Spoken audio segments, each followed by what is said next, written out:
Llegim. El curiós incident del gos a mitjanit, de Mark Haddon. Una història intrigant, emotiva i molt humana. El curiós incident del gos a mitjanit és una novel·la original que no s'assembla a cap altra. El protagonista, Christopher Boone, té 15 anys i pateix una forma lleu d'autisme. Sap molt de matemàtiques i no entén el comportament dels éssers humans. És intel·ligent i ordenat, odia el groc, el marró i que el toquen. Admira tot el que tinga lògica, com ara les matemàtiques. El senyor Gibbons em va dir que m'agradaven les matemàtiques perquè eren segures. I el que volia dir és que les matemàtiques no són com la vida, perquè a la vida no hi ha respostes directes per a tot.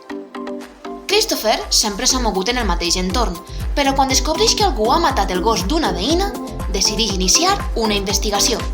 Durant la recerca, emula el seu admirat Sherlock Holmes, i és aleshores quan qüestionarà el sentit comú i el comportament dels adults que l'envolten.